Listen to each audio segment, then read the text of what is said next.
Bullseye with Jesse Thorn is a production of MaximumFun.org and is distributed by NPR.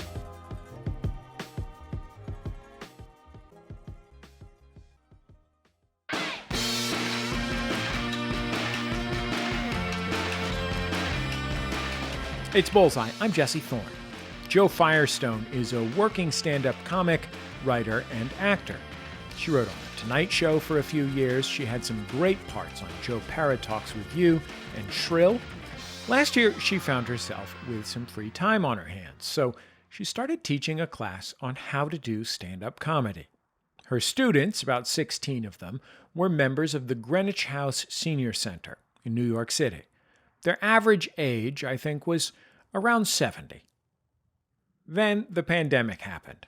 But instead of shutting down the class, they moved to video chat. Every morning at 10 a.m. on their computer monitors, they explored what it meant to be funny. Like a lot of comedy classes, it ended in a recital. A very, very funny recital that I'm pleased to report we all get to see. Because it became a TV special. Good timing.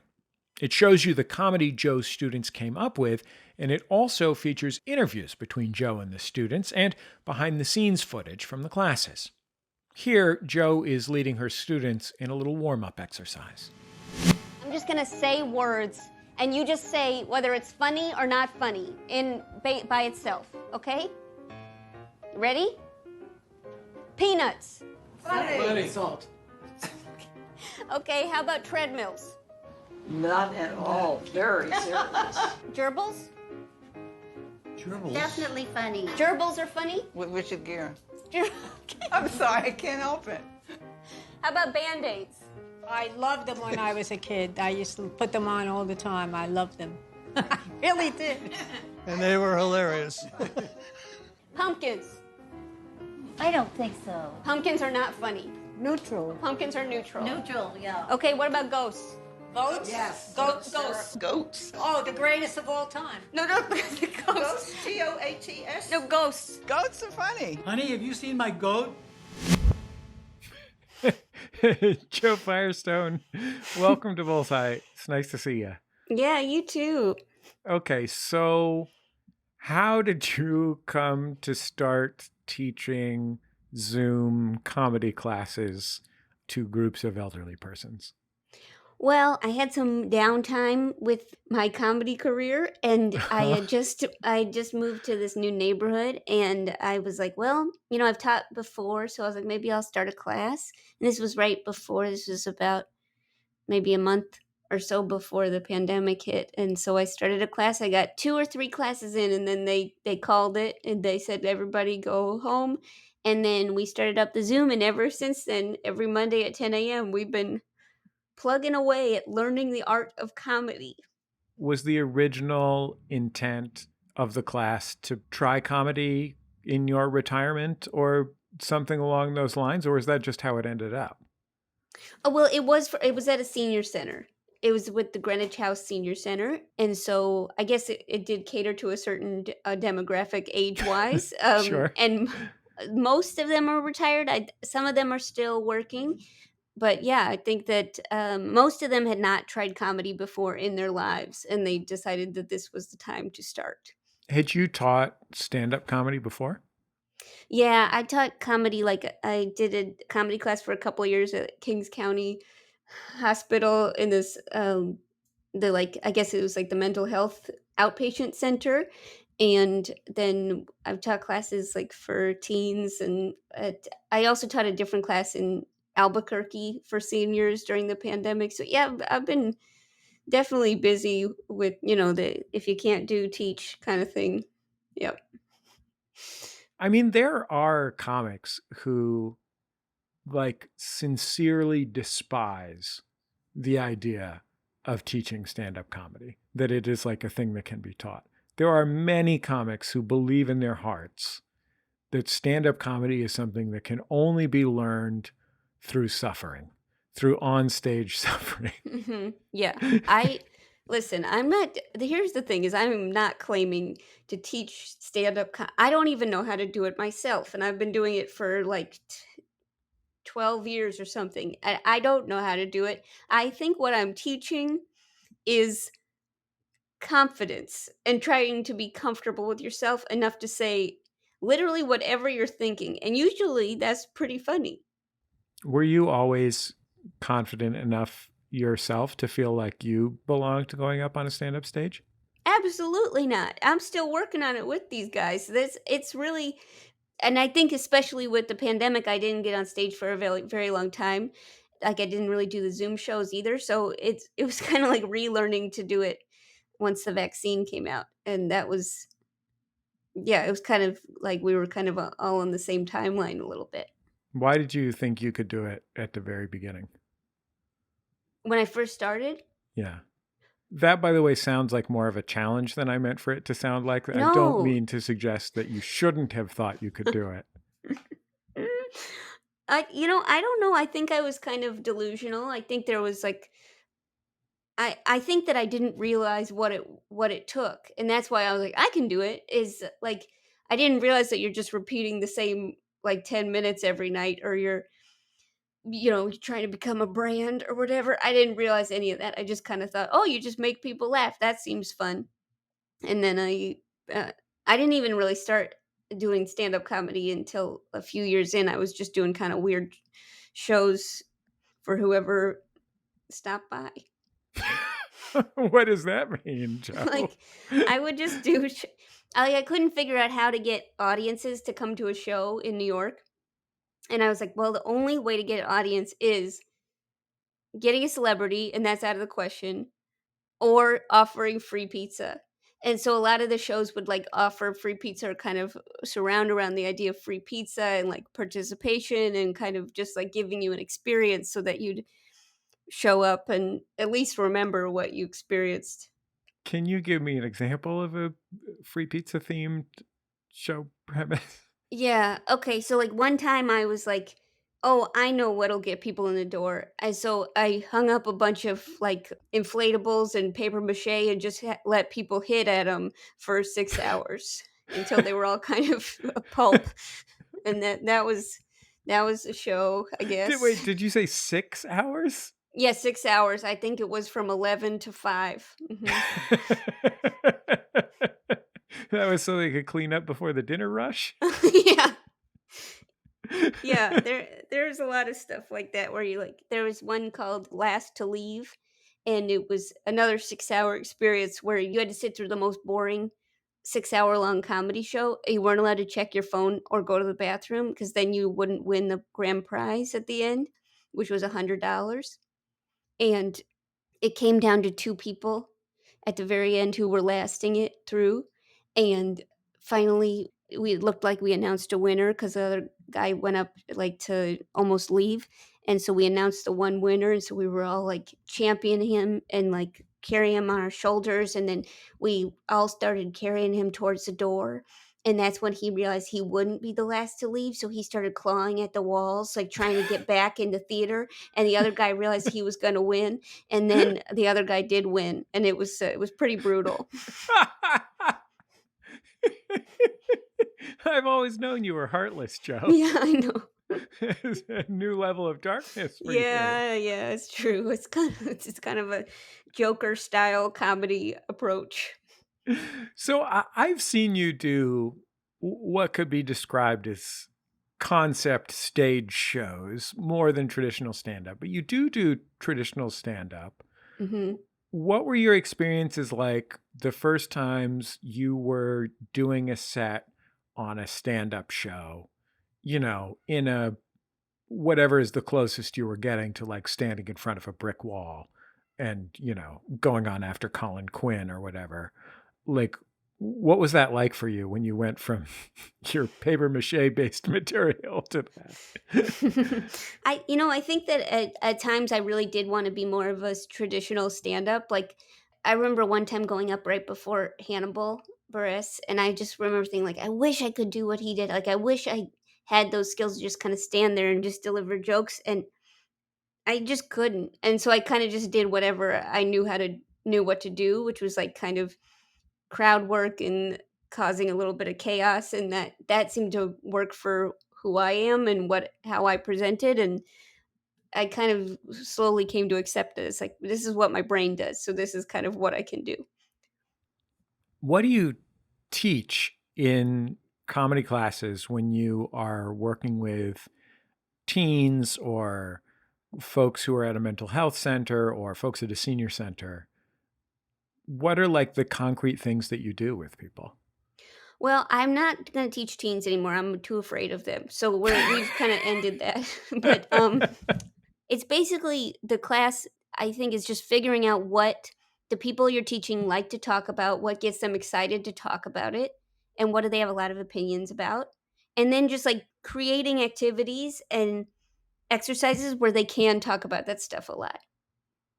I took a class at San Francisco State when I was in high school that had one class day that was stand-up comedy workshop day. And a guy came in who taught stand-up comedy workshops full-time professionally in San Francisco. And the main thing I remember him talking about is something that is featured in your special, Good Timing, which is taking the microphone off the microphone stand appropriately. He's like, this is so important. Put your foot on the base and pull the microphone out with authority. He's like, adjust it to your height and pull the mic out with authority. It's a huge logistical thing you don't really think about until it's too late. And not everybody's touched a microphone before, and that's, I learned that doing the special, and I think that is key. That's your only equipment that you have to be in charge of. And so, yeah, that lesson didn't come up before when we were on Zoom. So this was definitely an in-person aspect to the class. So when you started this class, what was the first thing that you had people do? This was really misguided. But basically, I thought it'd be really funny for everybody to go around and say their name and say what they wanted their stage name to be. And that was like, I think, a little bit too left field. That was like, they were kind of weirded out by that. But then recently, one of the people who was there on the first day of the class and is still taking the class, Bibby, she like wrote a letter about what the class meant to her, and she was talking about how the first day she saw me and she thought I was very young, really, really young. So she put very in parentheses. So I think that maybe I have learned a lot about kind of facilitating this class through their reaction. Sometimes I'll lead activities and they'll just kind of stare at me or they'll begrudgingly do it. But I've learned like certain things get a lot more response than others. So what's something that works? Okay, so a big thing that works is anything having to do with New York infrastructure improving. So I'll be like, how do you make the airport better? Or like, what's wrong with the subway? All your best material comes from the power broker. Yes. Yes, essentially everybody in the class is a protege of Jane Jacobs. It's like there's a lot of people obviously have lived in New York City for a really long time, so they all think about New York City a lot. Like recently the assignment was to create a new flag for the city of New York, and some people did some really inventive stuff. I mean, they had more Photoshop skills than I knew what to do with. And actually, Bibby did this. Bibby, she had printed out a picture of boars. And she goes, well, the flag would involve the 5 boars. And then you're like, the 5 boars. Oh my gosh, this is a pun. And then she's like, and obviously, New York is known for its, and then she held up like a virus, like a spore. And she goes, obviously, New York is known for its pox. Washington Square pock. Like, it was incredible. Prospect Park. And I was kind of amazed by what she did. She's like, it's known for its subways. And then she held up a piece of paper that just had a bunch of Subway restaurants printed out on it. I was like, this is beyond what I'd ever expect or be capable of. What did you think that teaching specifically at a senior center would be like, having had a variety of different experiences teaching comedy in different places. And how did what actually happened compare to that? I think I was hoping, because I think at the time that I started teaching again, I was kind of getting a little bit jaded, and I really try not to be bitter about comedy. I think it's like it kind of kills your soul if you start to feel bitter. And so I really was trying not to do that. And I think I was sensing at that time in my life, I was feeling a little bit more bitter and jaded with the industry. And I was like hoping to connect with some people that maybe just wanted to do this to enjoy comedy and to enjoy making jokes and laughing, and not necessarily like compete with each other for very limited career opportunities.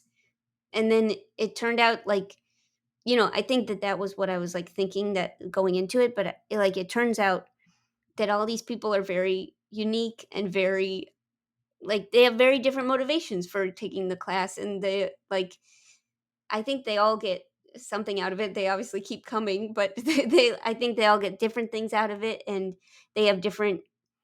I think some of them want to pursue comedy more directly. Some of them are happy with what level of engagement they're in, but it's I think with any group of people, you go in thinking one thing and then you come out, you're like, oh, these are just individuals that happen to all be together on Monday. I thought it was so interesting to hear the different places that the people performing in this special were coming from. And I don't mean geographical places, but, there's one guy who's a semi-professional comic.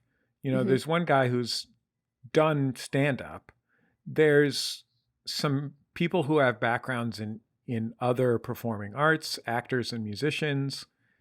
And then there's people who say, well, I always like making jokes in elementary school, Mhm. which, when you're 75 is, there's a little bit of distance there. Mhm.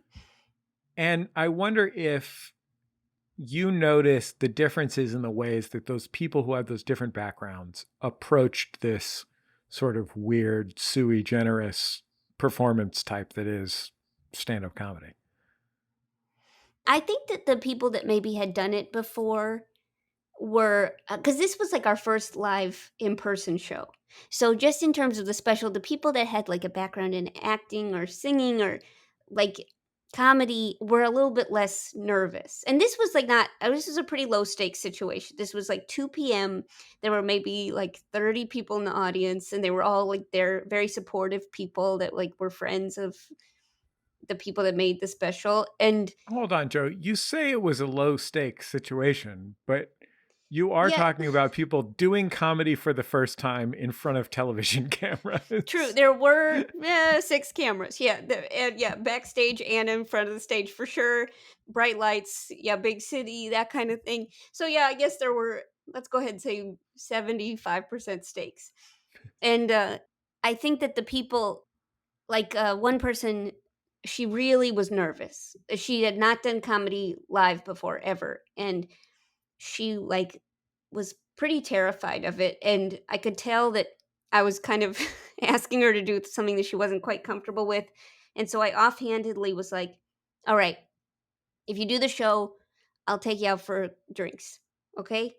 And she was like, okay. And then like every week since then she was like, where are the drinks, when are the drinks coming?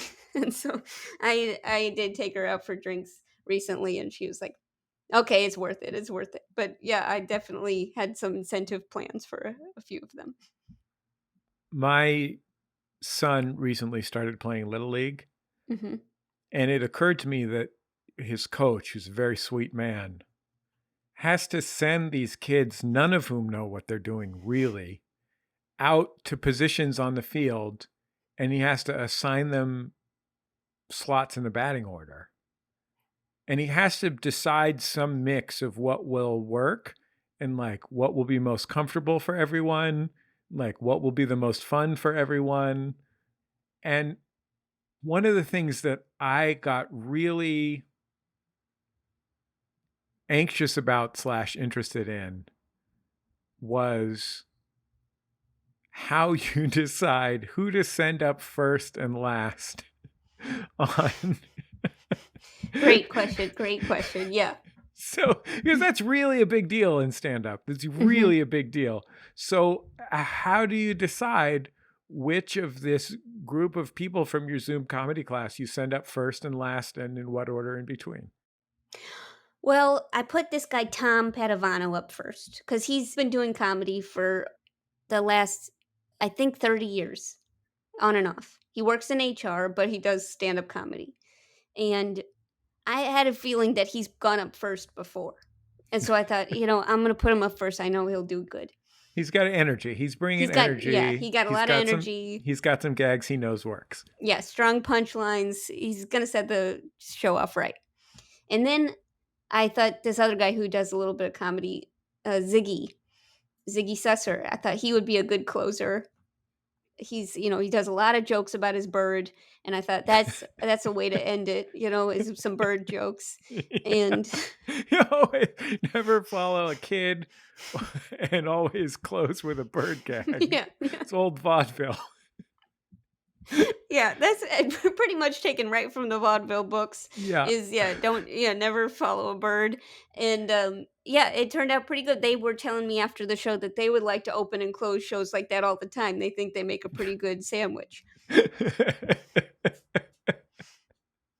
So how do you decide where to put the 70-year-old man who's decided to perform in sneakers, pasties, and bikini briefs?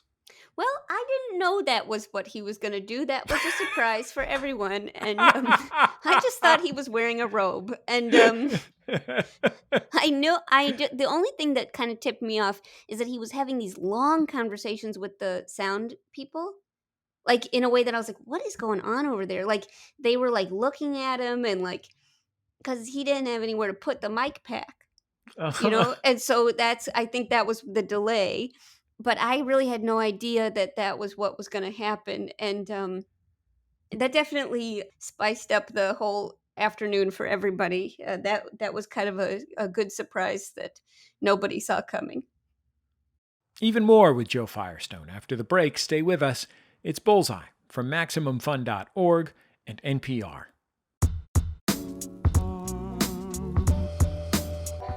Support for NPR and the following message come from BetterHelp, offering online counseling. BetterHelp therapist Hesu Jo explains the importance of creating a safe space for therapy. I can't tell you how many times I've had clients that say that expression, like, I've never told that to anybody. That's when I know I've made some kind of momentous move with this person. They feel safe enough to expose that part of themselves, and doing that together with somebody else can be very powerful. To get matched with a counselor within 48 hours and save 10%, go to betterhelp.com/bullseye.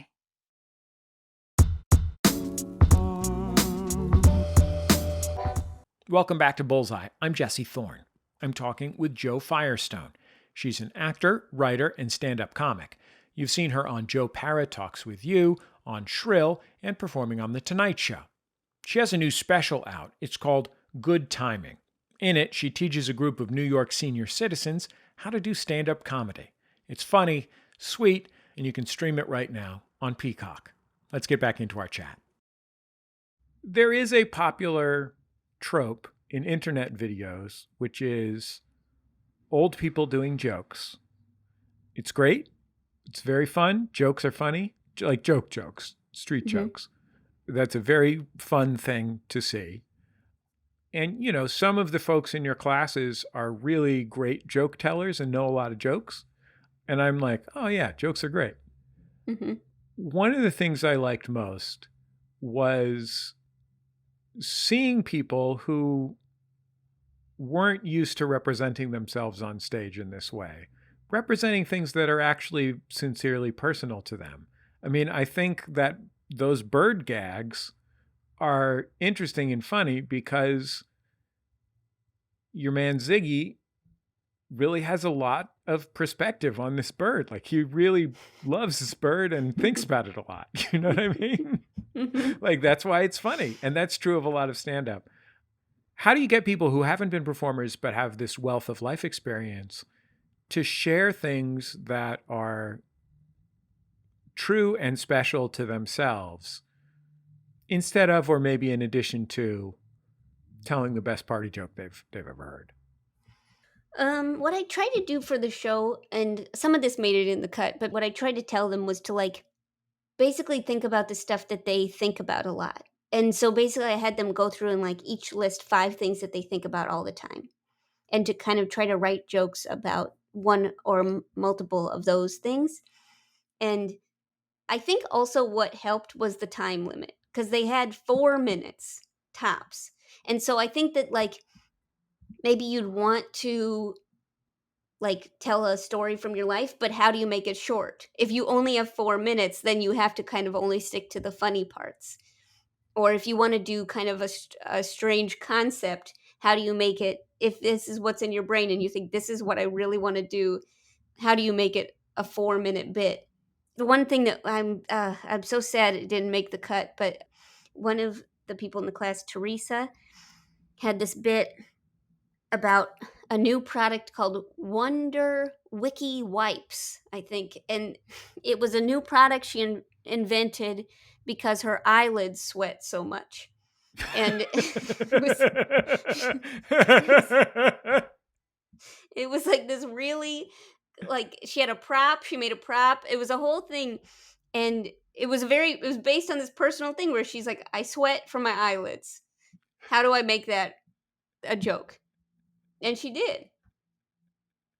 I mean, you expect when you say to a group of senior citizen New Yorkers who are taking a comedy class to write down 5 things that they really think about a lot, you expect a couple of them to write down pastrami sandwich, but you don't necessarily expect one of them to say eyelid sweat.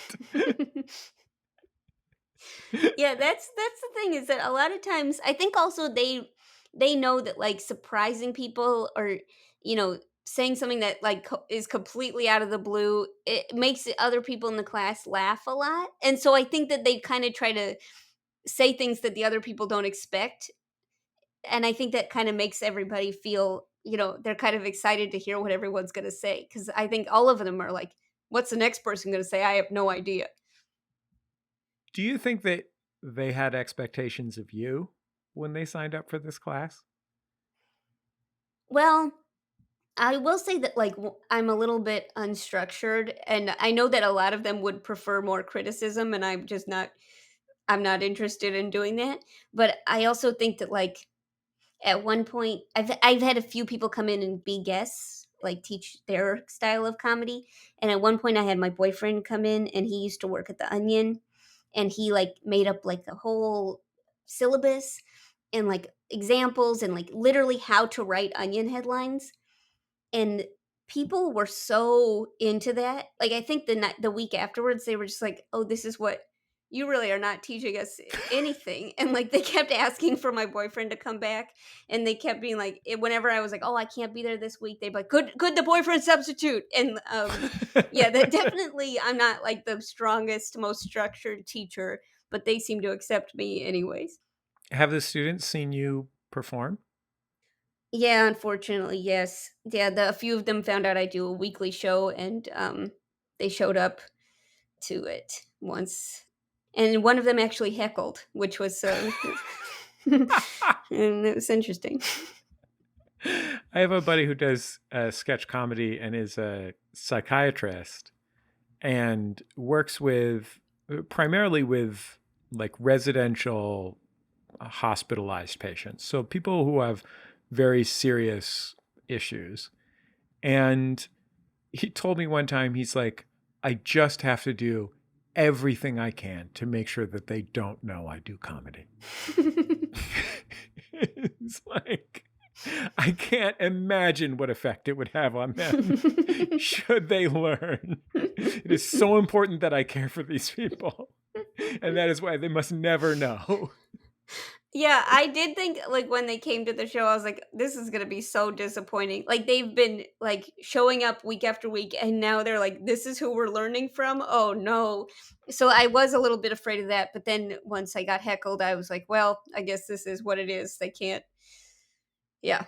But sometimes they've like found my videos or watched like shows I've been in, and then they're pretty good at snooping and online and detective work.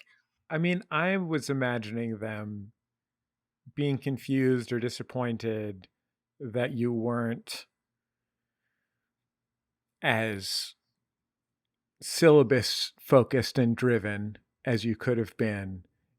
And then like listening to, for example, your podcast that's in our mutual podcast network, which is a game show where listeners call in and make the rules of the game, that is the most shambolic, insane, like, almost invariably the joke becomes how awkward and uncomfortable can we make Joe specifically. Even your co-host Manolo tends to stick you like a matador in a bull whenever possible. Like this is your native habitat, is to be in that state, harried, confused, and doing crowd work. Yeah, so I can't expect them to think like to hope for otherwise. I guess that's kind of the comfort. That's what I'm falling back on. I mean, it's funny that is what you so often do, and the thing that is such a gift that you have, and it really is an incredible gift that you have. I mean, like, if I think of stand-up comics I know who present the way you do, which is to say maybe a little retiring, a little nervous, that kind of thing. I think of the person that I think is probably the best stand-up comic, Maria Bamford. And Maria responds to being that way, which she is in real life to some extent. I mean, all stand-up comedy personas are personae, but like she is like that. She responds to that by being the most meticulous comedy writer of any comic I've ever known. She's extraordinarily meticulous and terrified to engage the crowd directly. She does these days, but it took her 20 years of doing stand-up or something to do that.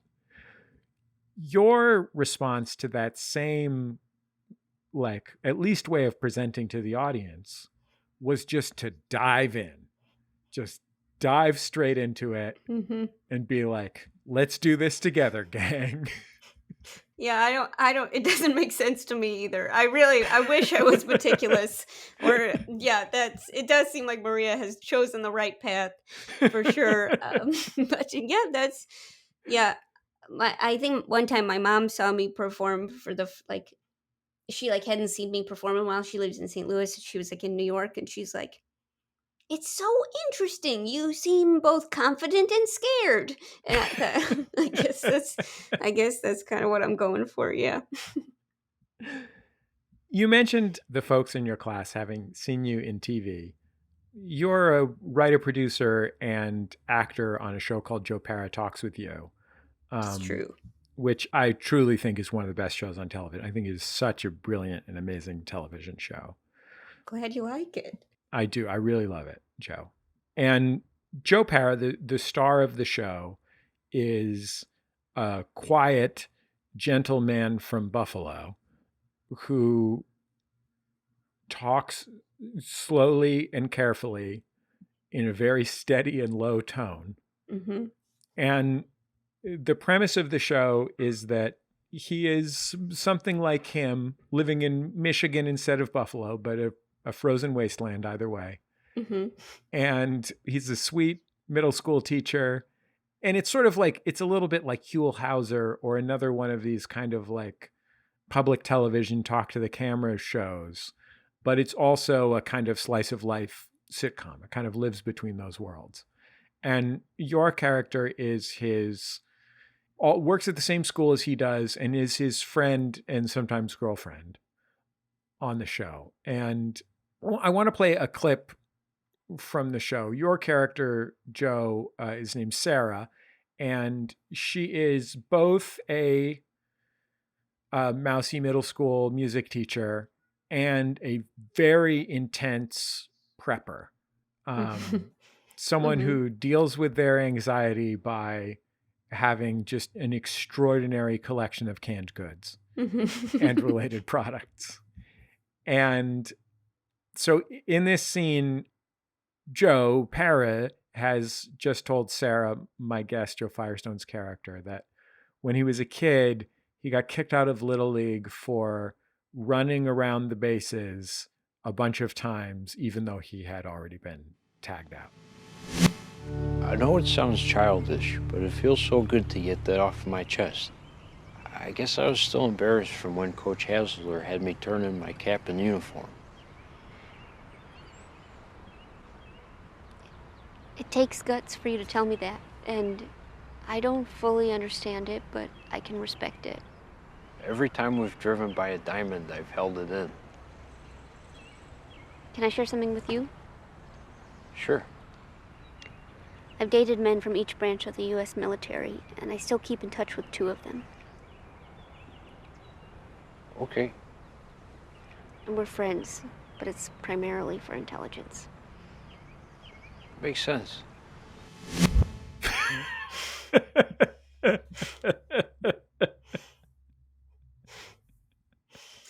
So stupid. It's really great.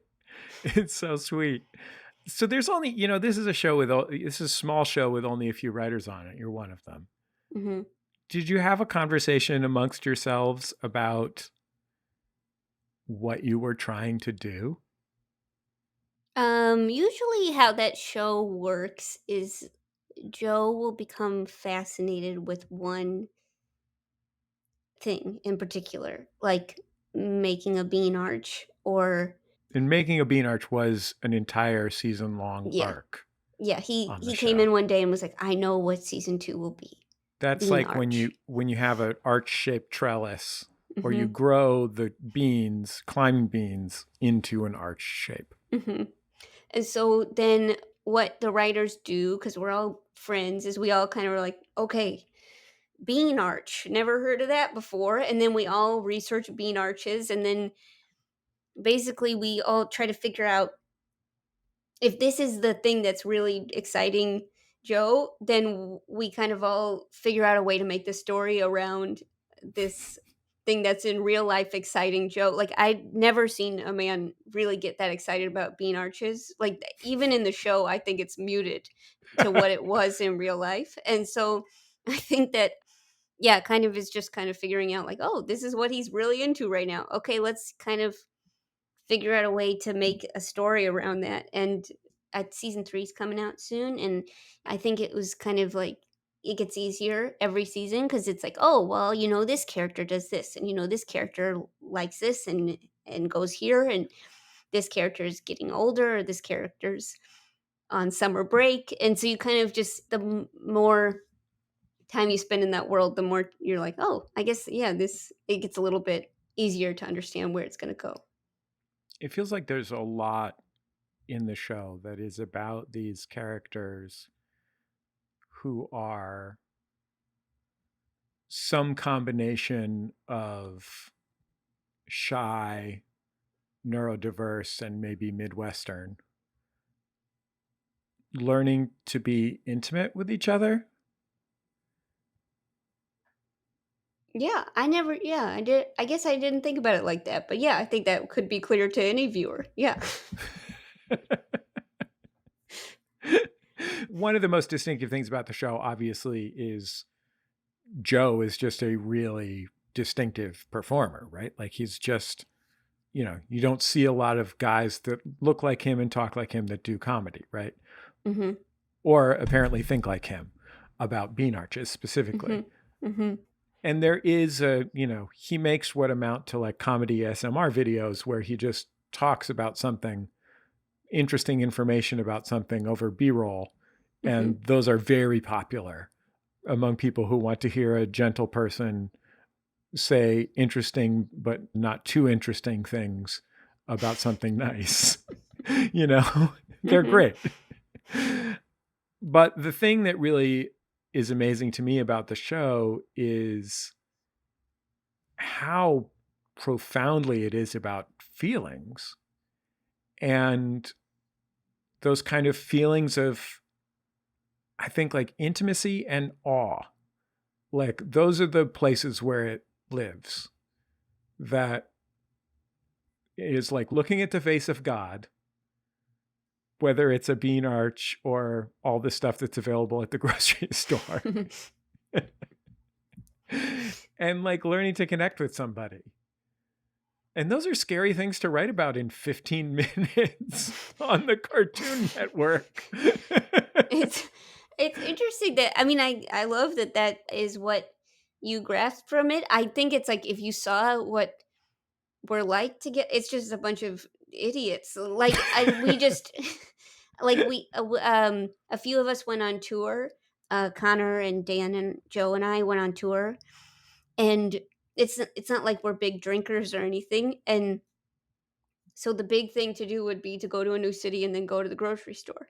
And we spent almost all of our time doing that. And I think that's kind of what was inspiration for the grocery store episode. It's like, but I don't know if even we thought about like, I think then we started to be like, it's kind of disturbing that we do this. Like maybe we should see the town. Like maybe we should do anything else. But we just kept going to the grocery store, spending all of our time there. And yeah, I think that I don't know. I'm glad that something deeper comes out of it, and I think that is a lot to do with Joe and Marty, the director, yeah, if you see the writers, it's a bunch of people being like, "What if the Pope?" And that's like a pitch, and then you kind of think, "Okay, well, yeah, what if the Pope?" And then and then somehow you get a full episode. We'll wrap up with Jo Firestone after a quick break. When we return, Jo talks about researching her role as a doomsday prepper on one of my favorite TV shows, Joe Pera Talks With You. It's Bullseye from MaximumFun.org and NPR. Well, hello, I'm Renee Colvert. Hi, I'm Alexis Preston, and we are the hosts of Can I Pet Your Dog? And we got breaking news, we got an expose, and all the beans have been spilled via an Apple Podcast review that said this show isn't well researched. Well, yeah, no duh. Of course it's not. Not since the day we started has it been well researched. Guessing and anthropomorphizing dogs is what we do. The Can I Pet Your Dog promise is that we will never do more than 10 seconds of research before telling you excitedly about any dog we see. I'm gonna come at you with top 10 enthusiasm, minimal facts. We're here for a good time, not an educated time. So if you love dogs and you don't love research, well, you know what? Come on in to Can I Pet Your Dog podcast every Tuesday on Maximum Fun Network.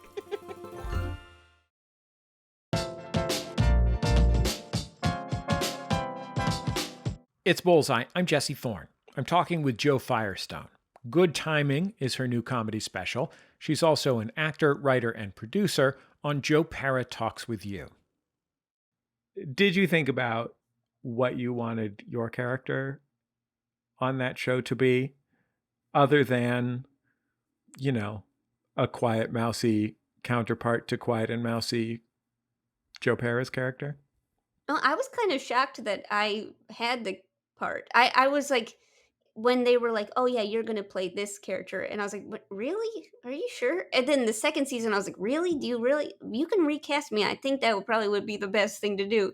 And yeah, for the third season as well, I said, "If you want to, please recast me. I don't think that I'm right for this part." But then they kept bringing me back. But yeah, I think that I don't know. I think that it's definitely the first season I did it. I got really into prepping lifestyle, and I got really nervous, and I like bought all this equipment, like wind up clocks and like water purifiers for my home, and it was just not good. And then I realized between season 1 and season 2 that if there's an apocalypse, I'm just going to die.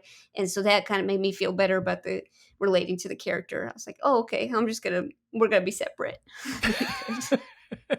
Wait, so did your actual life inspire the characters' anxieties, or did the characters' anxieties inspire those anxieties in your own life? Yeah, the characters' anxieties inspire the anxieties of my own. Because I did so much research about it, about prepping. And then it started to be like, well, this makes sense. It seems like the thing to do. And then I just realized I'm not strong enough. I can't be staying alive after people start bringing out, harpoons and stuff. Yeah, you gotta go. I mean, I feel like if we've learned any lesson from the geopolitical events in the United States of the past 5 years or so, it's that doing too much research about something on the internet is just inevitably. So if you're lucky, it just means you're going to spend too much money on guitars. But if you're not lucky, all of a sudden you're wearing a bear's head on top of your own and like climbing to the top of the Washington Monument. Yeah, I mean, you're right. You're absolutely right. And it's like, at this point, it's like, I got a dog. He doesn't even like to go in a bag. There's no chance I'm getting out of New York City. Like, I'm going down, and that's fine. Do you think that you have learned anything about your own work from working with these folks in your class? I think I've learned they're really productive, and like they have a lot of work to show for them at this point. They've been doing assignments every week, and like they come up with a lot of material in the classes. And I think there's been times where I've been kind of slow to make material or to write it all. And the fact that they just keep writing and they keep making stuff and they're so prolific, it does inspire me to write more and to make more stuff, because I think if I left to my own devices, I would just kind of like panic about a show and just be like, oh, okay, I'll just let the crowd destroy me. And then, but I think it's really nice to be working on stuff all the time and kind of use your brain in that way. Do you give yourself the assignments that you give the folks in your class? I don't always do them, but sometimes I just think about like, what would I not resent doing if somebody asked me to do it? Like, this was a really good one. I thought this was one of my best assignments yet. It was to do a patented self-defense move. And I was like, this is going to be good, because we're going to have everybody demonstrating the self-defense moves. It's going to be active. It's going to be great. And this one guy, Al, who was too busy to do the special, but he's in the class, and he's always talking about... He was too busy to do the He special. was way too busy. I begged him, but he was That's too also, busy. by the way, why I've never been in a TV special. Of course, everybody's too busy. Yeah.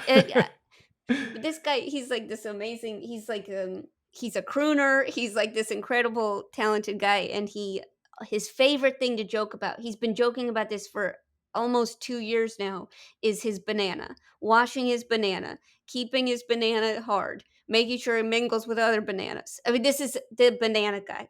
Like, people have got him banana socks. He's obsessed with his banana. And that's a euphemism. Yeah. And so then I was giving examples of what self-defense moves to do. And I was like, so maybe one person can come up with a move where you punch somebody in their banana. And then Bibby, who's in the special, goes, that would be called a banana split. And it was like all of this guy's jokes for the whole time paid off in this one moment. It was so glorious. Well, Joe, it is such a great special. I so enjoyed watching it, and I do so love Joe Pera Talks With You as well, and your wonderful podcast and your stage work. I'm so grateful to get to work with you, and thanks for making the time to be on Bullseye. Thank you for having me. I love this show, and I'm a fan, and I was excited to be asked to be on it. Thank you. Jo Firestone. Her new special is called Good Timing. I highly recommend it. You can watch it right now on Peacock. It is sweet and funny and delightful, just like Jo. As I mentioned, Jo is both a writer and an actor on the TV show Joe Pera Talks With You. And we have some good news on that front. Season 3 of that show coming Sunday, November 7th. You can watch it on Adult Swim. Appointment viewing. I love that show so much. I hope you will watch it.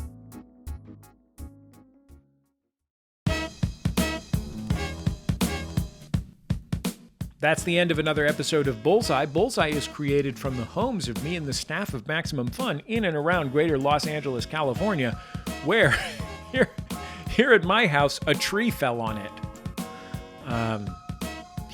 Not the whole tree, but a giant branch. Oh, by the way, here's a fun fact. When a giant branch falls off a tree, it totally makes the sound that a tree falling over in a movie makes. That cracking sound is exactly what it sounds like in real life. Our show is produced by Speaking Into Microphones. Our senior producer is Kevin Ferguson. Our producer is Jesus Ambrosio. Production fellows at Maximum Fun are Richard Roby and Valerie Moffett. We get help from Casey O'Brien as well. Our interstitial music is by Dan Wally, also known as DJ W. Our theme song is called Huddle Formation, recorded by the group The Go Team. Thanks to them and to their label Memphis Industries for sharing it with us. You can also keep up with our show on Twitter, Facebook, and YouTube. We post our interviews in all of those places. And I think that's about it. Just remember, all great radio hosts have a signature sign-off. Bullseye with Jesse Thorn is a production of MaximumFun.org and is distributed by NPR.